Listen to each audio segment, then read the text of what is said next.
यांचा परिचय बहुतेक आपल्या लोकांना आहे, तरी श्री संत मारुती महाराज मापलेकर यांचा जन्म 1866 मध्ये झाला आणि 1948 मध्ये महाराजांची समाधी झाली. 82 वर्षाचं आयुष्य महाराजांना लाभलं आणि ते माकणे तालुका मलकापूर जिल्हा बुलढाणा या ठिकाणी महाराजांचं वास्तव्य होतं. थोर आध्यात्मिक पुरुष, त्यांच्या जीवनामध्ये त्यांनी अनेक कीर्तने केले. पैकी 1933 ते 38 या सालामधली कीर्तन महाराजांच्या लिखित स्वरूपात आमच्याकडे उपलब्ध आहे आणि सर्व महाराजांनी वेदांतावर कीर्तन केलेली आहेत. तर असे 528 कीर्तन आमच्याकडे उपलब्ध आहेत आणि या कीर्तने या ज्ञानाचा प्रसार व्हावा या उद्देशाने जवळपास 15-20 वर्षापासून आम्ही ही कीर्तन महाराजांची जशी लिहिलेली आहे त्याप्रमाणे आम्ही कीर्तन वाचून दाखवतो.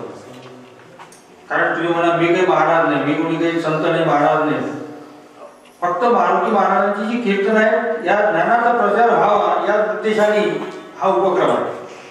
आणि आज या ठिकाणी जे कीर्तन आहे गोपाळरावजी ठाकरे यांच्याकडे आपला कीर्तनाचा कार्यक्रम त्यांनी घेतला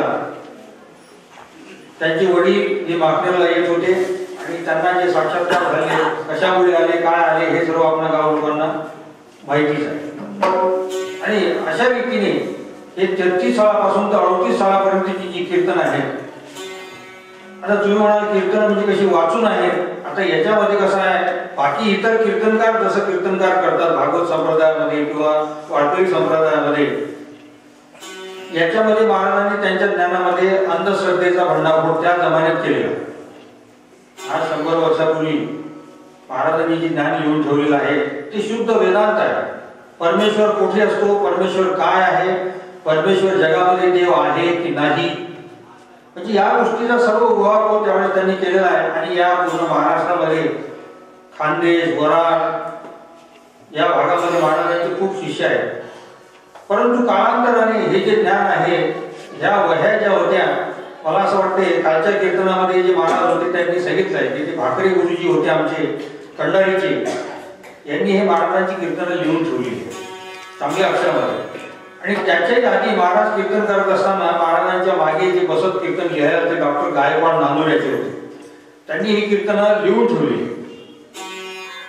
पण त्याच्यावरून भाकरे गुरुजी यांनी हे कीर्तनं चांगल्या अक्षरामध्ये लिहून ठेवलेली आहे. आता त्याच्यामध्ये लिहून ठेवल्यामुळे याच्यामध्ये काही मर्यादा पडतात, कारण आपल्याला याच्यामध्ये काही जोक करता येत नाही किंवा काही भागवतातल्या गोष्टी सांगता येत नाही. जे महत्वाचं जे वाक्य आहेत महाराजांचे, हे ब्रह्मवाक्य आहे. हे तुम्ही कीर्तन जे आहे हे लक्ष देऊन ऐका, हे ब्रह्मवाक्य, हे महाराजांचं वाक्य कधीही खोटं होणार नाही आणि झालंही नाही. आणि म्हणून या कीर्तनाला आम्ही ज्या ज्या ठिकाणी कीर्तन करतो त्या त्या ठिकाणी सर्व लोकांनी आम्हाला याची दाद दिली की नाही, कीर्तन याला म्हणतात. कारण अर्थ कीर्तन म्हणजे भगवंतांचं नामस्मरण आहे ना, भगवंतांची गुणगान करणे हा कीर्तनाचा उद्देश आहे. कीर्तनाचा उद्देश म्हणजे कीर्तनाचा शब्दच तो आहे. पण आजकालची जी कीर्तनं आपण ऐकतो, तुम्हालाही माहिती आहे, असं काही नाही सर्वच महाराज असे आहेत तशाचा माझा म्हणण्याचा उद्देश नाही, परंतु कशी कीर्तनं करतात हे आपल्यालाही माहित आहे. आणि आमच्या कीर्तनामध्ये त्यांच्या कीर्तनामध्ये हा फरक आहे. आम्ही लोकांना हसवत नाही, आम्ही लोकांना हसवत नाही. हे महाराजांचं कीर्तन आहे, माझं स्वतःचं यामध्ये काही नाही. मी कीर्तनकार नाही, मी कोणी महाराज नाही, काहीच नाही. हे फक्त मला कीर्तन वाचण्याच्या लोकांकडून, सगळ्या लोकांकडून मला प्रेरणा मिळाली किंवा तुम्ही हे ज्ञान, आपलं महाराजांचं ज्ञान आहे, ज्ञान कमीत कमी त्यांनी जे कमावलेलं ज्ञान आहे ते लोकांपर्यंत पोहोचलं पाहिजे ना. तर त्या ज्ञानाचा उपयोग काही ठिकाणी आम्ही जात नव्हतो कीर्तनाला, पण अमरावती सारख्या ठिकाणी, मोठमोठ्या ठिकाणी आमची कीर्तनं विद्वान लोकांनी ऐकली आणि तेव्हा त्यांनी आम्हाला कीर्तनाची मागणी घातली. पण आम्ही म्हटलं बाई वाचून कीर्तन आहे, वाचून असल्यामुळे आम्ही कीर्तन तुमच्या म्हणजे लोकांना आवडेल की नाही काही प्रश्न आहे ना. तर लोकांनी सांगितलं तुम्ही जरी येत नाही म्हणे, मग या ज्ञानाचा उपयोग काय. माझ्या सुद्धा डोक्यात प्रकाश पडला, म्हटलं बरोबर आहे, हे ज्ञान जर लोकांपर्यंत पोहोचलं नाही मग त्या या ज्ञानाचा उपयोग काय. आणि म्हणून मग तेव्हापासून आम्ही हे कीर्तन वाचन स्वरूपात सुरू केले. या गावाची मला असं वाटते 15-20 वर्षापूर्वी काहीतरी आमचा कार्यक्रम झालेला आहे. 15 वर्ष झाले असेल कदाचित, 15-20 वर्षापूर्वी कार्यक्रम झालेला आहे. तर अशा रीतीने आम्ही हा ठाकरेंनी मला विनंती केली की यावर्षी महाराजांच्या समाधीला 75 वर्ष पूर्ण होतात आणि म्हणून या अमृत महोत्सवी वर्षानिमित्त माझ्या घरी एक कार्यक्रम करा तुम्ही असं त्यांनी. पण त्यावेळेस ते जागा ऍडजस्ट झाल्या नाही, म्हणून या चालू सप्त्यामध्ये आम्ही ते तुमच्याकडे आता ज्ञानेश्वरीचं जे पारायण आहे त्या ज्ञानेश्वरी पारायणाच्या निमित्तानं या कीर्तनाचा कार्यक्रम अनेक 2-3 लोकांची कीर्तनं होऊन गेले. आणि आज आणि उद्या त्या 2 ठिकाणी त्यांनी मला सांगितलं की बाबा 2 दिवस तुमचं कीर्तन करा.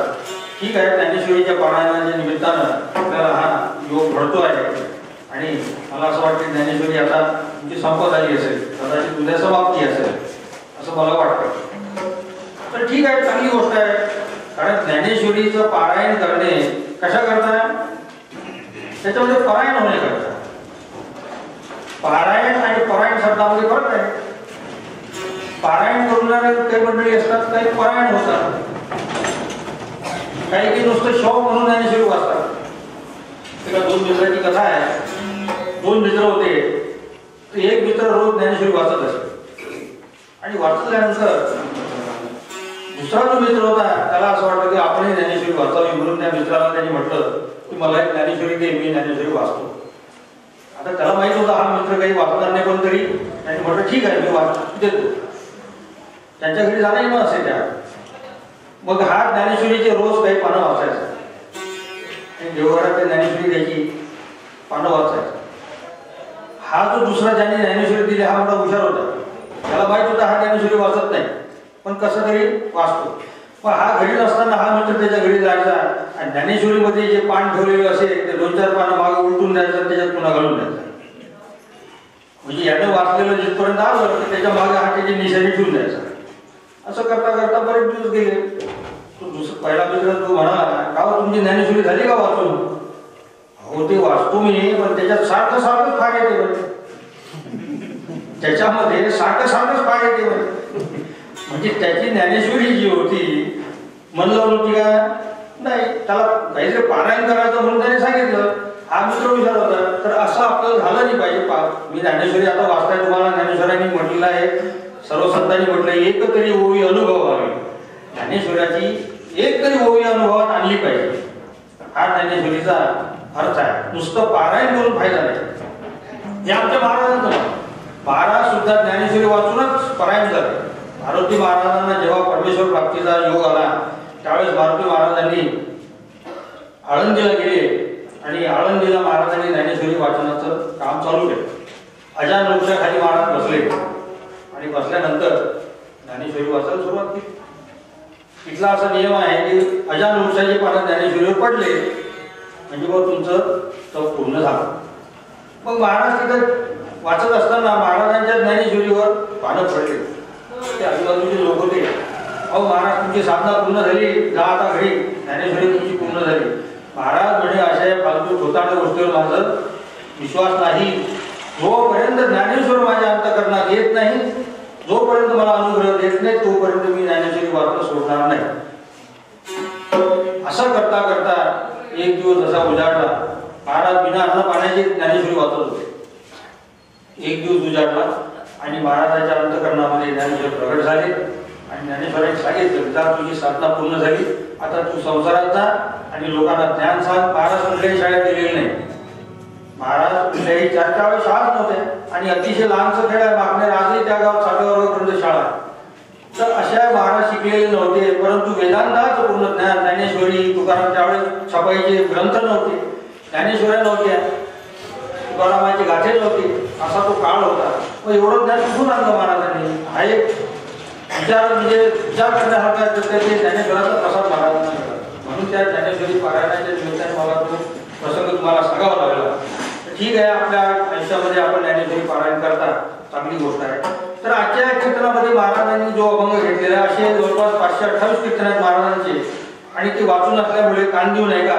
आणि याच्यामध्ये महाराजांनी तुकोबाच्या अभंगावर केलेले जवळपास 80% कीर्तन महाराजांची तुकोबाच्या 80-85% तुकोबांच्याच अभंगावर महाराजांची कीर्तन आहे.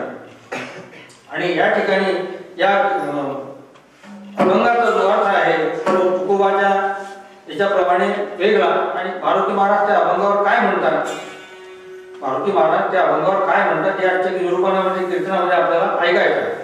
तर या ठिकाणी महाराज तर सांगतात, अभ्यास करतात महाराज किंवा तुकोबा म्हणतात की आजीचे हे मज तुम्ही कृपा दान दिले संत जनी माये बापी. तुकोबा म्हणतात तुम्ही संतांनी मायबापांनी माझ्या जीवनात मी जे केले ते तुमच्या कृपेमुळे झाले. तुमच्या कृपेमुळे मला हे सर्व. तुकोबाचा अशी विनंती आहे. तुकोबा म्हणतात तुमच्यामुळे मला अशी ही कृपा झाली आणि संतांनी आपल्यावर कृपा करावी आपल्याला सुद्धा असे वाटले पाहिजे. कारण संतांची सेवा म्हणजे संतांची करणं, कीर्तन, भजन हे जर घडत नाही तर मग तुमच्यावर कृपा कशी होणार. संतांची कर्म जर आपल्याला घडत नाही मग संतांची कृपा कशी होणार आपल्यावर. आणि म्हणून कृपा जी आहे, कृपा जर पाहिजे असेल तर महाराज म्हणतात कृपा काही बाजारात मिळत नाही. कृपा ही बाजारात मिळत नाही. संतांची कृपा होण्याकरिता कृपा कुठे असते, कृपा कुठे असते. कृपेशी स्वतंत्र जन्म नाही, कृपा वसे संतांच्या देही, त्याचे दाटून पाही जगी. कृपा ही संतांच्याच ठिकाणी असते आणि ती संतांकडूनच होते. कृपा तशी होत नाही. मग त्याच्यासाठी आपल्याला काय करायला पाहिजे, त्याकरिता आपल्याला संतांची कर्म करायला पाहिजे. आणि म्हणून अशी कृपा झाल्यानंतर तुकाराम महाराज म्हणतात की आली मुखा वाटा अमृत वचने उत्तीर्णता होईने नोहे. माझ्यावर अशी कृपा झाल्यानंतर माझ्या मुखातून जी बोरपर वचनं निघायला लागली, आली मुखावाटा अमृत वचने, आणि माझ्या मुखातून नामावचने निघाली कशाबद्दल? भक्ती, ज्ञान, वैराग्य, ह्या ज्या गोष्टी आहेत ह्या तुकोबांनी त्यांच्या गाठ्यामध्ये, त्यांच्या अभंगामध्ये, सोप्या भाषेमध्ये आपल्याला समजावून सांगितले आहे. आणि म्हणून ते म्हणतात उत्तीर्णता येणे नोविंब जन्मे, की जेव्हा माझ्यावर उपकार केला या जन्मात तरी उत्तीर्णता येणे नाही. तर असे तुम्ही जेव्हा मायबाप उदार आहात, तुकोबांचं ते म्हणतात की तुका म्हणे तुम्ही उदार कृपाळ शृंगारीले बाळ कौतुके. तर तुम्ही जे माझ्या वाणीला जे अलंकार घातले, सोन्या चांदीचे नव्हे तर परमार्थ कृतीचे अलंकार घातले, त्यामुळे माझा जन्म सफल झाला, हे तुकोबा म्हणतात. आणि आजच्या कीर्तनामध्ये महाराज म्हणतात त्याच्यावर काही ठराविक मुद्दे तुम्हाला सांगतो, नंतर कीर्तनाला वाचन सुरुवात करूया. तर मारुती महाराज यांचा स्वतःचा अनुभव त्यांच्या कीर्तनात सांगतात की जीवावर संत कृपा कशी झाली पाहिजे ते तुम्ही कीर्तनात आहे. त्याकरिता काय उपाय केले पाहिजे? जे कर्म तुम्हाला घडते त्यावरून आपले पाप पुण्य समजा. जे तुम्हाला कर्म घडत आहे त्याच्यावरून आपल्या माणसाला आपला मागचा पुढचा जन्म समजतो, हे महाराज म्हणतात. मग त्याकरिता आपण कोणते आचरण केले पाहिजे, कोणते कर्म केले पाहिजे? या मनुष्य जन्मात आपण कसे आलो आणि कसे इथून जायचे आहे, त्याकरता कोणती मागणी देवाकडे करायची, आणि शेवटी मरताना कुणी कोणाचा सोबती नसतो. मरताना कुणीच कोणाच्या सोबत येत नाही. फक्त एकच शक्ती अशी आहे की जो अंतःकरणात सद्गुरू धरला हाच शेवटी आम्ही पडतो. आणि म्हणून तर महाराज म्हणतात म्हणून भक्ती करा. कशी करा ते आजच्या कीर्तनात सांगतात. आमच्यावर कृपा कशी झाली ते पण मी सांगतो असं महाराज म्हणतात. कारण कृपा ही संतांच्या देहातून सारखी वाहत असते, हे महाराज म्हणतात. त्यांचा अनुभव आहे. कृपा ही संतांच्या देहातून वाहत असते, म्हणूनच संतांच्या पायाला पाया लागण्याचं महत्व आहे. संतांच्या पाया लागण्याचं महत्व काय? संतांमध्ये जी शक्ती आहे ती शक्ती त्यांच्या पायातून वाहत असते. आणि म्हणजे असा महाराजांचा अनुभव. आणि म्हणून पण घेणारा पाहिजे ना. संत कृपा त्यांच्याजवळून वाहते, पण घेणारा पाहिजे. आपण संतांकडे जातो तर संसारिक मागणी करतो. जेव्हा मला लेकरू दे, जेव्हा मला धन दे, जेव्हा मला हे दे, जेव्हा मला जे काही संसारिक मागणी आहे, या मागण्या आपण संतांकडे करतो. ही हलकट मागणी आहे. महाराज म्हणतात या मागण्याने काही देव मिळवणी ही हलकट मागणी आहे. आणि म्हणून अशा रीतीने आपल्या भाग्यामध्ये धनाचा हांडा असतो. आपल्या भाग्यामध्ये धनाचा हांडा असतो, रस्त्यात पडलेला असतो. पण चालता चालता आपण काय म्हणतो, आंधळा कसा लावतो. त्याने जर त्या ठिकाणी डोळे लावले तर तो हांडा त्याचा गेला. त्याप्रमाणे हा परमार्थ आहे की जीवावर संत कृपा होते, परंतु घेणारा पाहिजे. कारण भांडं धळ पाहिजे ना. भांडं जर फुटकं असलं तर त्यात कृपा कशी राहणार. आणि म्हणून हे जे भांडं आहे, ध्येयरूपी भांडं जे आहे ते धळ पाहिजे. तर असा महाराजांच्या आजच्या कीर्तनामध्ये जो आहे. म्हणून ते म्हणतात संत नेहमी तो भाव जो आहे संताचा, तो नेहमी संताचा भाव मनावर ठेवा. जी ज्याची जी उपासना असेल की याच संताला माना किंवा त्याच संताला माना, अशातला काही भाग नाही. ज्याच्या मनात जी उपासना असेल, कोणी रामाची उपासक असतील, कोणी कृष्णाची उपासक असतील, कोणी अधिक कोणा संतांची उपासक असतील, उपासना एकच करा. अनेक उपासना करून काही होत नाही, कारण आई ही एकच असते. संताला काय म्हणतात? माऊली. संताला माऊली म्हणतात. मग आई एकच असते. मग आई एक असल्यानंतर संत कसे तुम्ही अनेक करतात? संत एकच पाहिजे. उपासना एकच असू द्या, होऊन जात. बाकीच्यांना मानू नका. अशातला महाराज म्हणतात भाग नाही. येरा विधी मान पालना कृते देवाची ते भूते म्हणून घ्या. इतरांना मान द्या, परंतु आपली जी उपासना आहे जी आपली आई आहे त्यावर जो भाव तो माणूस त्याचा भाव तो सफल होतो. कारण अनेक संतांवर भाव ठेवून तुमची भक्ती होत नाही. कारण पुरात माणूस होऊन चालला. 10-15 लोक काठावर उभे असले, ओ हाक मारला तर कुणी येईल काय? पण ओ पुंडलिक भाऊ म्हटलं की पुंडलिक भाऊ उडी मारेल. कारण पुंडलिक भाऊ म्हटलं तर पुंडलिक भाऊ उडी मारेल ना. म्हणून असा नावाने जो संत आहे आपला, तो संत आपण त्याचीच भक्ती करायची. हे आमच्या महाराजांचं मत आहे, माझं मत नाही. आणि म्हणून याकरिता तो संतांच्या भावावरचा जो लक्षांश आहे तो हे भक्तीचं वर्म आहे. कारण अनेक संत जगामध्ये आपण त्यांना नाव ठेवायचे नाही. अनेक लोक ब्रह्मवीर पुरुष असतील, हिमालयात असतील, अनेक ठिकाणी असतील, पुष्कळ ठिकाणी संत आहे. पण जो सद्गुरू आपल्या अंतःकरणात त्याची साक्ष देत असेल तो खरा सद्गुरू. तो अंतःकरणात आला पाहिजे. कारण त्याची सेवा करता, जमिनीची सेवा करता, बैल वासराची ढोराची सेवा करता स्वप्नात येतात ना. आपल्या संसाराचे कर्म करताना आपल्या स्वप्नात येतात ना कर्म. तसं संतांची कर्म जे आहे ते आपल्या स्वप्नात आले. आणि म्हणून याकरिता एक उपासना आहे महाराज सांगतात. आणि म्हणून जे समजा आपण श्रवण करतो, भागवत ऐकतो, ज्ञानेश्वरी ऐकतो, त्याचाही नियम महाराजांनी सांगितला. जास्त खाऊन फुगून आले तर भागवती ऐकले जात नाही आणि ज्ञानेश्वरी वाचले जात नाही. जास्त फुगून कीर्तनात झोप येते हे सुद्धा महाराजांनी कीर्तनात सांगितलं. म्हणून आळस जे आहे, महाराज म्हणतात सगळ्यात मोठं पाप जे आहे ते आळस. त्याच्यामुळे परमार्थ मिळत नाही. येथे जे आळसू केला तिचा परमार्थ हा तिचा गेला, आवर्ती पडला भवचक्री. हे त्याचं महत्व आहे. म्हणून हा सत्संग कशा करताय? तुमच्याच फायदा करताय. संत काय विनाकारण जन्म घेतात? संतांना काय एवढी गरज पडली की तुमचं चांगलं व्हावं म्हणून? परंतु ते म्हणतात आम्हाला परमेश्वराने ती देणगी दिली, आम्हाला ते त्यांचं आमचं काम करावंच लागतं. आणि अशा रीतीने हे महाराजांची कीर्तन आहे ते आपण आता हे महाराजांचं जे कीर्तन आहे हे शब्दशः त्यांनी काय लिहून ठेवलं हे मी तुम्हाला आता वाचून दाखवतो. ते तुम्ही नीट कीर्तन आहे का?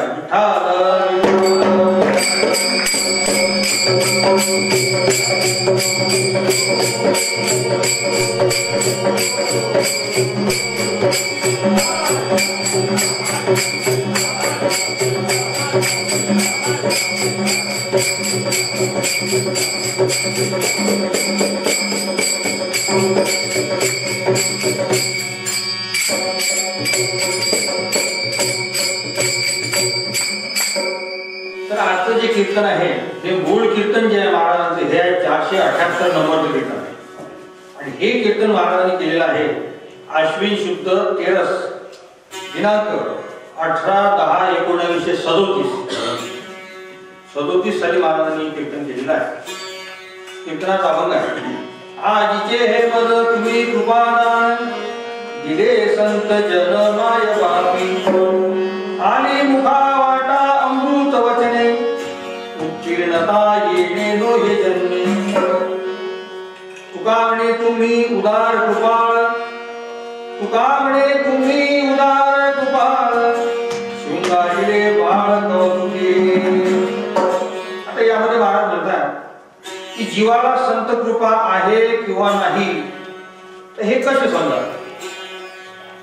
कारण ज्ञानेश्वरी म्हणतात करता भोगता ऐसे जीवाचे तेच दिशे, शरीराचे का पैसे एखादी. करेगा सो भरेगा. महाराज म्हणतात ज्याने जी कामगिरी केली ती त्याच्या शरीरावर दिसते. नुसतं आमच्या आत आहे हे म्हणणं चालत नाही. कारण आतील करणीचे जे चिन्ह आहे ते बाहेर दिसते. म्हणून तुकोबा म्हणतात अंतरीचे धावे स्वभावे बाहे,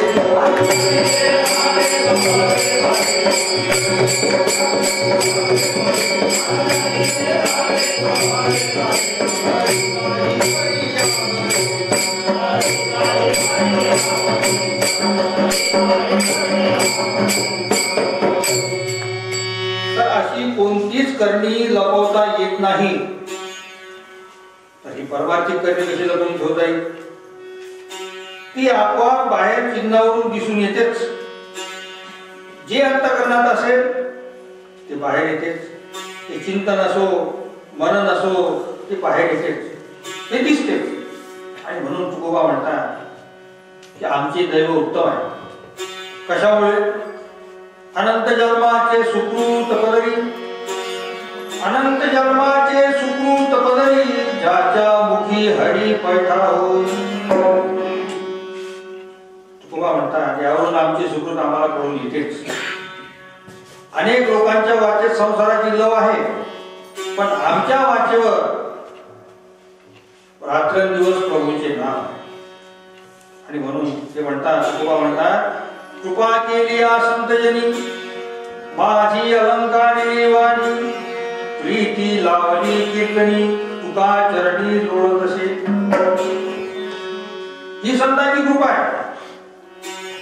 पण अन्य जे जन आहे ज्यांच्या वाचेवर हे अक्षर नसतात, ती त्यांच्या वाचेवर नसून आमच्या वाचेवर आहेत असे तुकोबा म्हणतात. ज्याने बुद्धियोग साधला त्याला हा छंद लागेल. त्याच्याकरता कृष्ण अर्जुनाला सांगतात, अर्जुना गीतेमध्ये कृष्ण म्हणतात, बुद्धियुक्त जहातीय उभे सुकृत दुष्कृते तस्मात् योगाय युज्यस्व योगः कर्मसु कौशलम्. तर महाराज म्हणतात की सद्विचाराने ज्यांचे चित्त भरलेले आहे त्यांनी सर्व त्यागलेले असते. म्हणजे ज्याचा अर्थ त्याच्याजवळ अज्ञान राहत नाही, त्याला सुख दुःख नसतातच. आणि म्हणून अर्जुना तू बुद्धियोग साधून घे आणि त्याप्रमाणे तसा तू संसार कर. पण जसे इंद्रिय हे मनात ध्यासात राहतील तर हा योग साधेल, नाहीतर ईश्वर साधणार नाही. ज्ञानेंद्रिय आणि पंचकर्मेंद्रिय आणि या मेंदूतून येणाऱ्या ज्ञान वाहिन्या ज्या आहेत त्या ज्ञानेंद्रियाला जातात आणि त्यामुळे ज्ञान होते. हे आपले खालचे भजन ईश्वराला पोहोचत नाही. ज्ञानेंद्रियावर त्या भावाचा परिणाम होतो आणि तेव्हा मग तो बुद्धियोग साधला जातो. आणि म्हणून हा बुद्धियोग पालटण्यासाठी ते म्हणतात, बुद्धीचा पालट करा रे तो.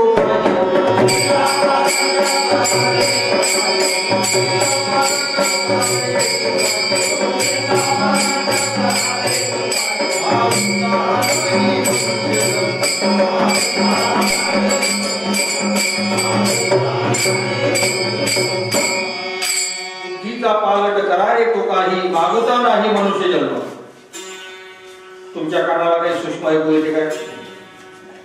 डोळ्यांना काही सूक्ष्म दिसते काय? त्या कृष्णाची तुकोबाची काही झगमग दिसते का? मग हे जर इंद्रियांना दिसत नाही तर तुम्ही अभावी आहे. म्हणून याकरिता या इंद्रियावर तो परिणाम करून घ्या, अशी ते बुद्धी पालट करा. आपण जे खालचे साधन करतो हे देवाला हाक मारणे आहे. याला काहीच परमार्थ घडत नाही. ज्याला काही घडते जसं खडे वेचणे, नामस्मरण करणे, त्या रस्त्याने जाणे घडत नाही. त्यावरून समजून जाणे, येथे जैसे तेथे शहाणे ते जाणते. बरं तुम्हाला परमार्थ घडतो कशावरून घडतो? ते शरीरावरून दिसते. मनात घडते म्हणजे खरे नाही. शरीरावर घडेल तेव्हा खरे आहे. जेवण मनाने केले चालते का? तसा संसार हा नुसता मनाने केला होतो का? नाही. एखाद्याने चोरी करण्याचे मनात आणले तर खरे समजावे काय? कारण मन जे आहे, महाराज म्हणतात हे मन फार खोटे आहे. म्हणून तुकोबा म्हणतात, झूठी दौड है मन की मर्जी साहेब.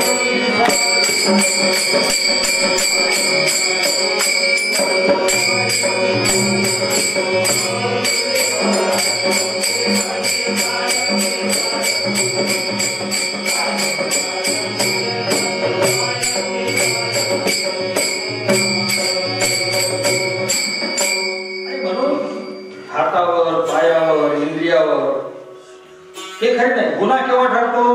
बाहेर परिणाम दिसल्यावर तो खरा. तसा परमार्थाची आहे.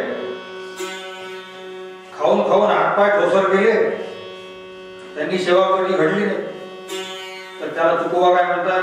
तुकामणे त्याचे काष्ट हात पाय, तुकामणे त्याचे काष्ट हात पाय, कीर्तनान जाये हरिचिय. खाऊन देहलट्ट बनला तर तो हीन बुद्धीचा आहे असं महाराज. तुका म्हणे ऐशी बुद्धी ज्याची जड त्यावरी दगड बरा. मग ही जी आपली बुद्धी आहे या बुद्धीला परमार्थी कर्मच का घडत नाही? या बुद्धीला परमार्थी कर्मच का घडत नाही? आपल्या जीवाची हित व्हावे म्हणून याकरता शरीर झिजवले पाहिजे. शरीराला या सेवेचा जर ताप होत असेल पहा महाराज म्हणतात शरीराला जर या सेवेचा ताप होत असेल तर तीच संत कृपासना, तीच संत कृपासना. कारण देह तर जाणारच आहे ना, देह जाणार आहे तर त्याचा मोह करून काय फायदा. म्हणून तुकोबा म्हणतात नाशिवंत देह असती जाती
जन्माच्या वेळी आईच्या गर्भात नरक मूत्र पिऊन आला, नाकी तोंडी कृमीकिडे, गर्भवासाचे दुःख गाढे, विष्ठा लेपे चहुकडे, कवनापुढे सांगावे. त्या नरकाच्या थरावर मूत्राच्या अंगणात हा पिंड असतो आणि असा तो माणसाचा जन्म होतो. मेल्यावर काय, मेल्यावर दोन वेळू आणि संकाळ्याची पिंडी, याच्या पलीकडे काही नाही. आणि म्हणून तुकोबा म्हणतात, सांगतात येथे येणे ओजाने शेव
येथे राहण्याची नाही कल्पकोटी, जोडीले धनही न पुरे लक्ष कोटी. आणि म्हणून या आगी असा वळायचा मिळतो. तर अशा प्रकारे माणसाचे मरण होते. जन्मही त्या तऱ्हेनेच होतो. पण आयुष्यात परमार्थाची सेवा घडलीच नसते. सेवा घडली नाही तर महाराज म्हणतात याच्यावर कृपा कशी होईल. बोध जो आहे तो बोध असाच आहे, बोध असाच आहे. आणि म्हणून सेवा घडली पाहिजे. म्हणून मागणी काय असावी? रामकृष्ण म्हणता जाओ माझा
मागणी अशी पाहिजे, रामकृष्ण म्हणतात जाऊ वाद घाट, आणि हे ती कृपा दान भागत असे काहीतरी घडले पाहिजे, अशी काहीतरी मागणी पाहिजे, असा काहीतरी परमार्थ घडला पाहिजे. आपल्या बुद्धीवर मनावर काहीतरी ईश्वराची छाया पाहिजे ना. आणि काही कर्म जर घडत असेल तर महाराज म्हणतात की कृपा समजा. कर्म घडत असेल ते कृपा. कारण गीतेमध्ये कृष्ण म्हणतात अंतकाले च मामेव स्वरनृत्या कलेवरम यप्रयाति समद्भावम याति नास्तत्र संशयः. असे ध्यान करून बुद्धीवर परिणाम होऊन हृदयामध्ये नारायण प्रकट आहे. आणि म्हणून हे ज्याला घडत असेल तो भाग्यवान. हे ज्याला घडत असेल तो भाग्यवान. मग ही गोष्ट आपल्याला का घडू? महाराज त्यावेळेस म्हणतात ही गोष्ट आपल्याला का घडू? नागपूरला फिरता, मुंबईला फिरता, सर्वांची ओळख झाली पाहिजे म्हणतात. अंतकाळी कोणी? अंतकाळी कोणी कामाला नाही. याच्यापासून काही फायदा नाही. तो जर फायदा झाला असता ओळखीने तर तुकोबा, संत, ऋषी, मुनी हे काय वेडे होते काय? म्हणून तुकोबा म्हणतात, काय म्हणतात? तुका म्हणे आता ऐका हे वचन, तुका म्हणे आता ऐका हे वचन, त्यजून या जन भक्ती करा. लोकांचा संबंध ठेवू नका, भक्ती करायची आहे. संत म्हणतात आमच्यावर कृपा कशी झाली? आमच्यावर कृपा झाली आणि तुम्ही करता हे आमच्या लक्षात झाले. ते म्हणतात आम्ही परमार्थ केला, आम्ही बायको पोरांची ओळखी संबंध आम्ही ठेवलाच नाही, यांचा संबंध आम्ही ठेवलाच नाही. इतके जन आम्ही त्यागले होते. म्हणून तुकोबा म्हणतात तुका म्हणे आम्हा अवघ्याचा कंटाळ.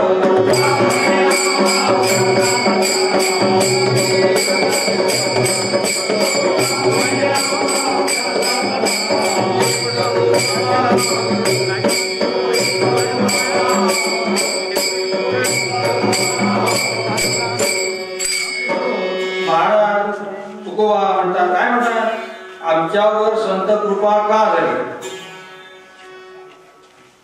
जनाला आम्ही पाहती नव्हतो, आम्हाला पाहायला वाटत. तर असा मनाला जनाचा कंटाळा यावा आणि तेव्हा मग कृपा येते. या विश्वभासावर उदासी येत नाही तर वैराग्य कुठे. मोघाशा मोघ कर्मणो भोग ज्ञाना विचेतसः राक्षसी मासुरी चैव प्रकृती मोहिनी सुतः. असा जीव मोहात पडला आशा वगैरे व्यर्थ समजा. आपले आयुष्य रावसामी चालले, रावसामी सलामी आयुष्य घालून अनंत जन्माचा फायदा कसा होणार. निर्वाहापुरते साधन करा एवढा शास्त्राने हुकूम दिला आहे. निर्वाहापुरते साधन करा एवढाच शास्त्राने हुकूम दिला आहे. आणि म्हणून तुकोबाई म्हणतात पोटापुरते काम, पोटापुरते काम अगत्य तो भला राम. महाराज म्हणतात पोटापुरता संसार करा हा हुकूम दिला. आणि म्हणून तुम्ही ज्याच्यावर जाता व आयुष्याचे दिवस फुकट गमावता याची संत कृपा होणे नाही. संत कृपा होणे शक्यच नाही. आळस सोडून झोप सोडून ते तारेचे देवघेव करावे लागते. सगळे आठव बंद करून तिकडे लक्ष पूर्ण द्यावे लागते. तसे डोळे कान मन यांचे चाळे बंद करा, यांचे चाळे बंद करा आणि स्थिर होऊन परमार्थ करून स्थिर परमार्थावर बसा. तुकाराम तुकाराम.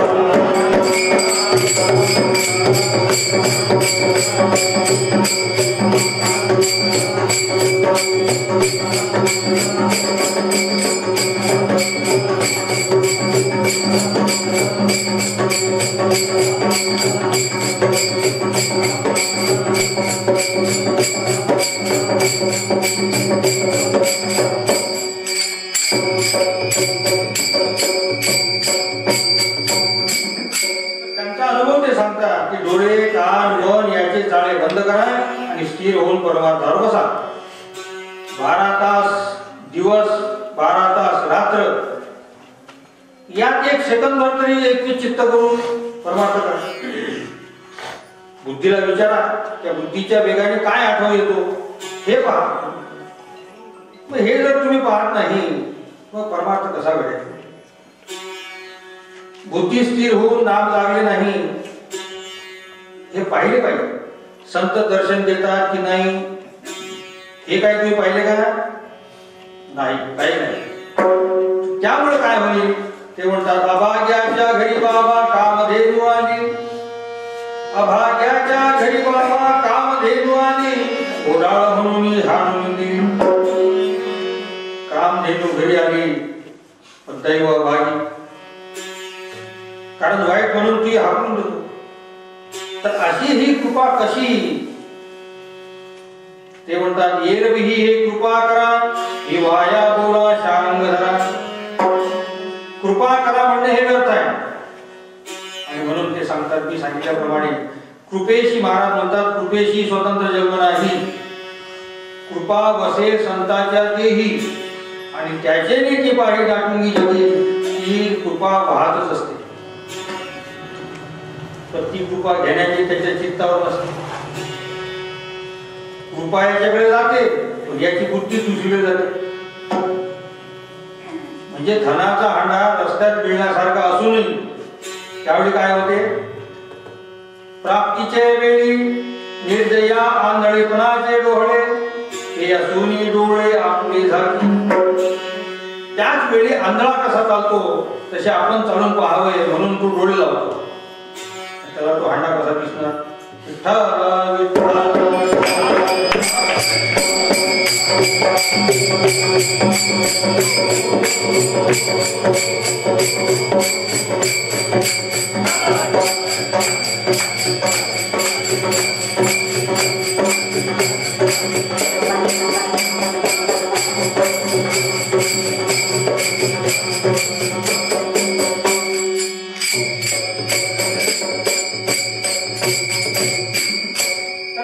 आपली उपासना आहे ते आपल्या उपासनेवर लक्ष बरोबर पाहिजे.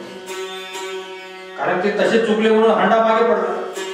तर असा संतांचा आठव चुकतो आणि म्हणून कृपा चुकते. संतांच्या पायी संत म्हणतात आमचा आठव होता बरोबर आणि म्हणून आमच्यावर संत कृपा झाली. कशी झाली? आईचे आणि मुलीचे उदाहरण घ्या. एखादा सण आला म्हणजे माय लेकीला उचकायला लागतं. ते कशाला उदाहरण आहे? तो भावाचा वेग आहे, तो आत्म्याचा वेग आहे. त्याची परीक्षा विचारायला खरी बोलून येते. कारण का की दोघींचाही प्रेम एक असतो आणि म्हणून अशी खून येते. तर ही अशी सृष्टी अनुभवाची खून आहे. मैदान कमीत कमी अनुभव मोठा तरी आहे ना. सिनेमात बोलपडात अशी काही खून आहे काय? दोघी मायलेकींचा प्रेम असतो आणि म्हणून तुकोबा लिहितात मायेसाठी रडे.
हा दोघीचा प्रेम एक असतो, त्यांचा भाव एक असतो. आई संबंधी मुलीला खरे खरे असू येतात, तसे सुनेचे रडणे खरे नसते. सुनेचे रडणे खरे नसते. का नसते? कारण तिचा भाव खरा नसतो. सासूसाठी रडे सून,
खरे नसते, कारण तिचा भाव नसतो.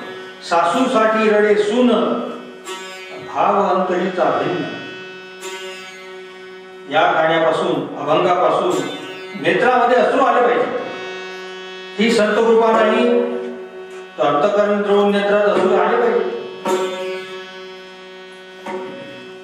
संतांना तो आनंद येत होता म्हणून ते म्हणतात, आनंदले मन प्रेमे पाधरती.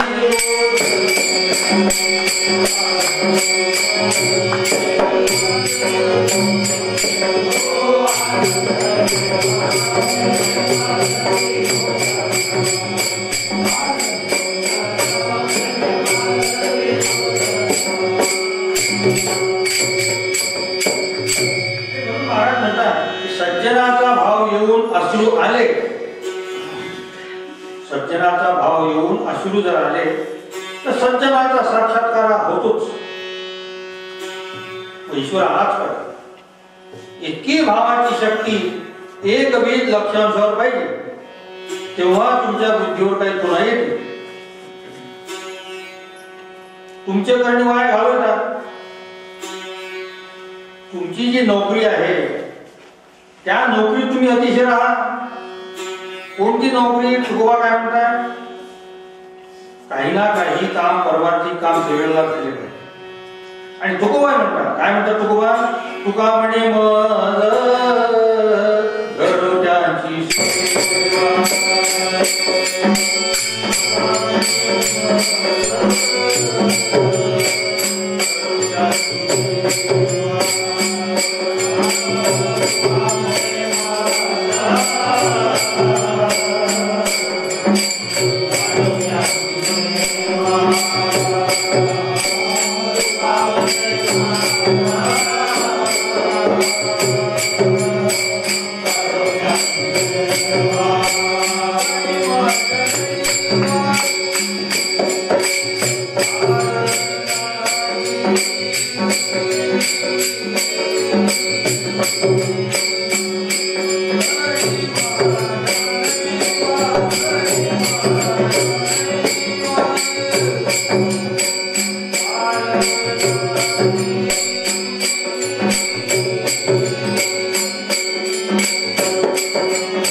ही तुमची नोकरी आहे.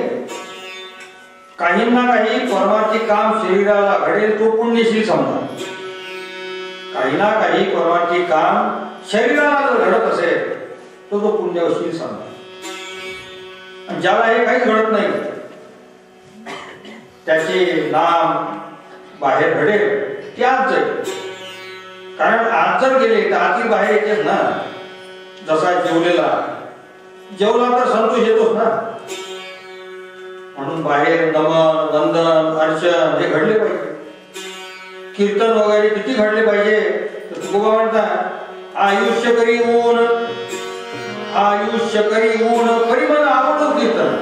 तुकोबा म्हणतात ते म्हणतात देवा माझे आयुष्य 50 ते 25 कर पण कीर्तन आवडले पाहिजे. महाराज म्हणतात काही चांडाळ कीर्तनाला जात नाही. काही चांडाळ कीर्तनाला जात नाही. कोणी बोलावले तो म्हणतो घरी कोण नाही. तुम्ही बोलावले तो म्हणतो घरी कोण नाही. मग शरीराला काही ना काही घडले पाहिजे ना. कशा करता घडले पाहिजे. थोडे बहुत लागव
शरीराला काही ना काही घडले पाहिजे. थोडे कशा करणार. जरी करणे असेल गोड शेवट. थोडे बहुत काहीतरी घडले पाहिजे ना. तुकोबाला महात्मा म्हणतात, योगी म्हणतात. तुकोबाने परमार्थाचे काय काम केले. तुकोबाने परमार्थाचे काय काम केले तर ते लिहून ठेवतात. जे जाती हरी कीर्तन, जे जाती हरी कीर्तन त्यांच्या वाही नभोचे वाहन. इतकी नीची सेवा तुकोबाने केली. तर हरी कीर्तनाला जात होते तर त्यांचे जोडे वाहना तुकोबा राखत होते. इतके नीच दासत्व तुकोबाने केले. आणि आपण मोठे धर्माचार करणारे आहोत. रंगीत मंदिरावर गाडीच्यावर बसून मजा मारणारे आपण आहोत. तुकोबाला काय घडले. पण संत कृपा व्हायची होती म्हणून तुकोबाला जोडे राखण्याची सेवा घडली. आणि म्हणून ते तुकोबा म्हणतात, सेविना उच्छिष्ट डोळे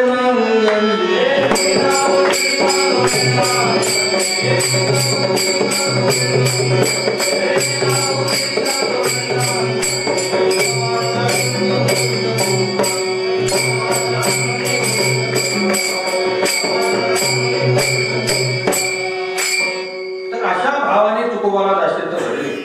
आणि तेव्हा मग तुकोबावर संत कृपा झाली. म्हणून ते लिहून ठेवलं. संत कृपा झाल्यावर काय झाले. पळोनिया गेली झोप होते आड पापते. तुकोबा म्हणतात मला असे दासत्व घडल्यावर झोप जे हे पाप आहे निघून गेले.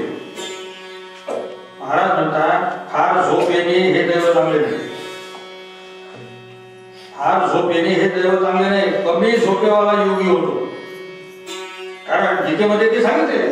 अर्जुनाला ते म्हणतात कृष्ण योगी कसा असतो.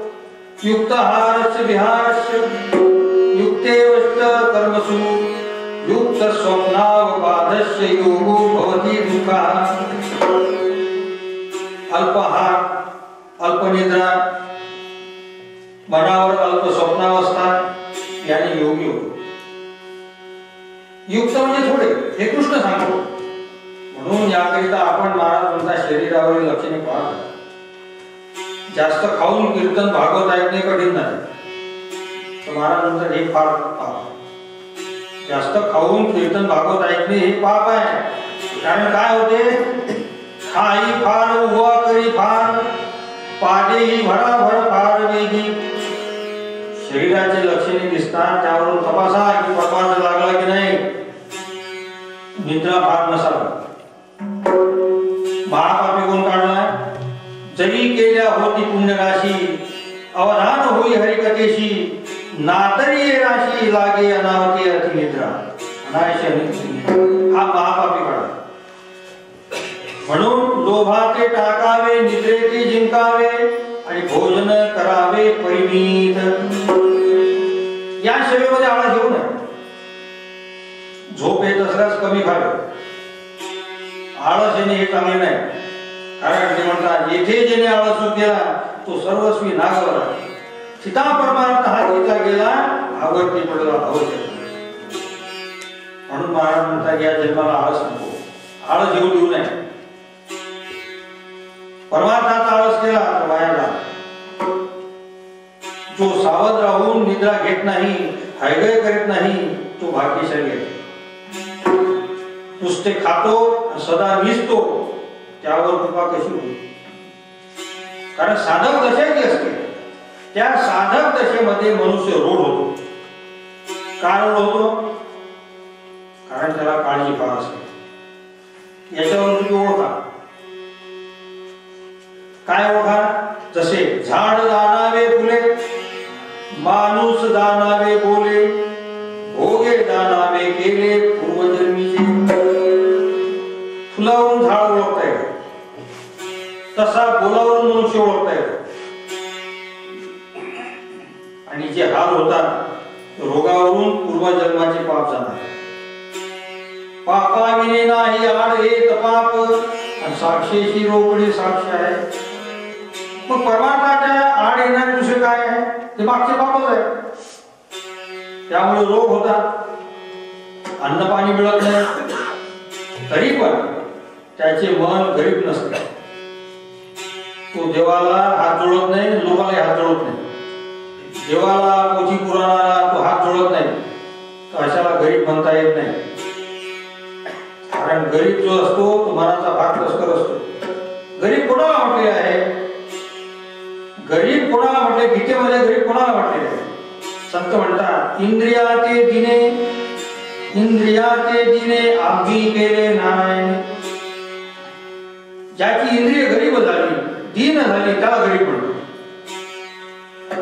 ज्या गरीबाला चोरी करणे, टाके घालणे, प्राणघात करणे हे सुचते, ते गरीब नाही. तर इंद्रियांच्या ठिकाणी शांत होणारे जे आहेत ते गरीब होते.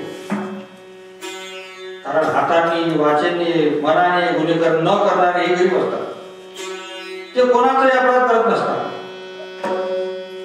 ते कोणत्याही भूतांचे अपराधी नसतात. म्हणून तुकोबा लिहून ठेवतात भूतांची ते दया भांडवल.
कोणत्याही भूतांचे ते अपराधी नसतात.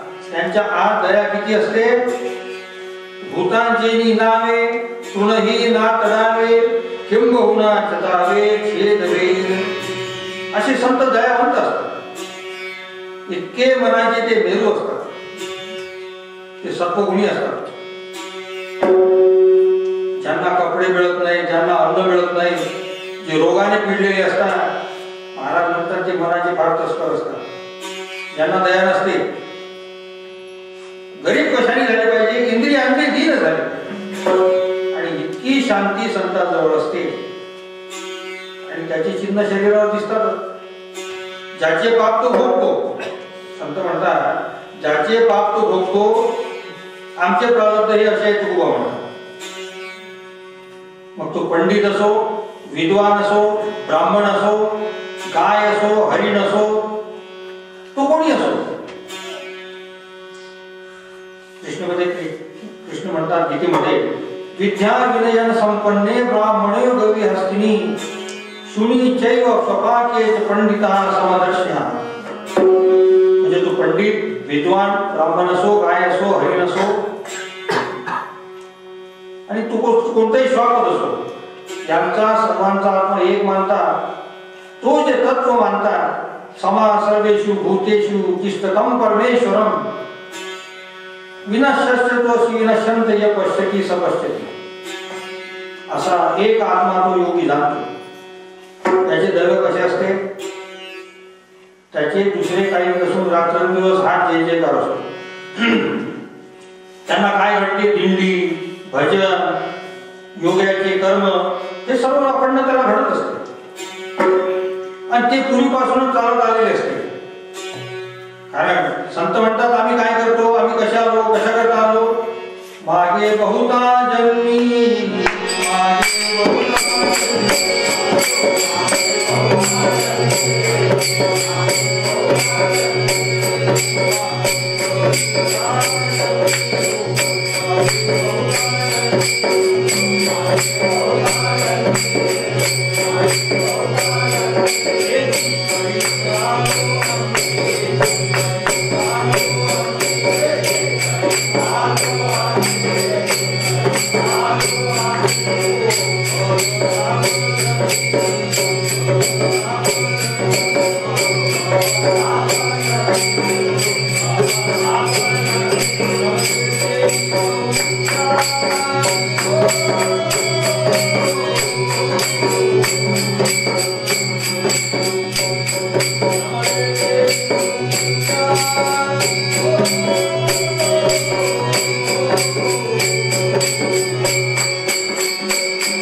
कारण गीतेमध्ये कृष्ण म्हणतात महापुण्यवान लोक कसे असतात, प्राप्य पुण्यकृता लोकानुषित्वा शाश्वती समः शुचनाम श्रीमंता गेहे योग भ्रष्टो विजायते.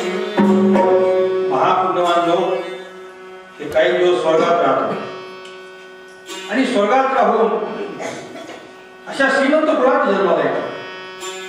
ते पूर्वीचेच पुण्यवान. श्रीमंत हे भाग्यवान असतात, ते या लोकात श्रीमंत घराण्यात जन्माला येतात. पण मग सत्कर्म का घडू नये? सत्कर्म का घडू नये? पोराच्या लग्नात किती कोवळा होतो, पोराच्या लग्नात किती कोवळा होतो. मग अशी करुणा देवाला का भागत नाही की मला हेच घडू, हे करुणा का भागत नाही? तुकोबा म्हणतात, काय म्हणतात तुकोबा? तुका म्हणे संत सेवा, तुका म्हणे संत सेवा हाची देवा उत्तम. तर इतकी परमार्थ भाव असतो पाहिजे, माणसाने अहंकारी नसावे. तुकोबा ना ज्यांच्यासारखी योगी का होणं. मागे हिंदू कुळामध्ये पाय केवढी मोठाली कामे झाली. एकाची छाटी तपिंदरी, एके सृष्टीवरी सृष्टी केली, एके वाहविली समोरी काट केली. पुराणामध्ये पहा, एकाने प्रतिसूर्य केला, एकाने समुद्रावर सैन्य नेले, एके समुद्राची चुळी भरला. महाराज म्हणतात आम्ही कशा करता लिहिले, मागील वडिलांनी ते केले त्याचे अनुकरण करून तसे प्रतापी तुम्ही व्हा. नेमाते करविले लंकेश्वराय, राणीचे पाले खाई रे, 11 अक्षोणी वीरा अर्जुनना जिंकेची काय.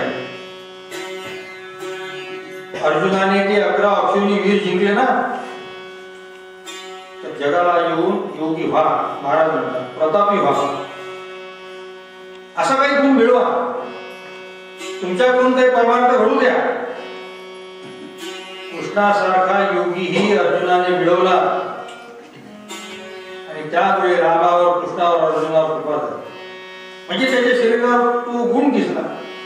आणि म्हणून तुकोबा म्हणतात की आजीचे हे मज तुम्ही कृपा दान, दिले संत जन माय बापे.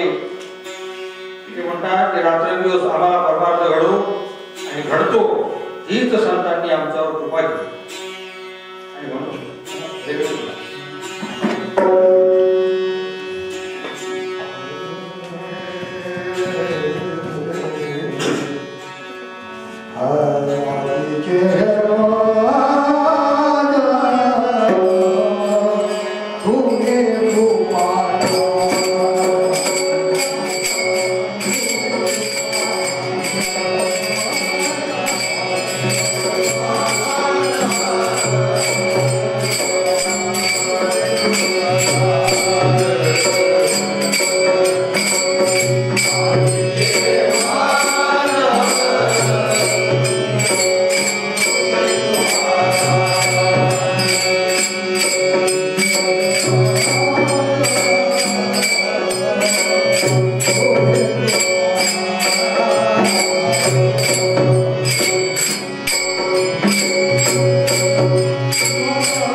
Thank you.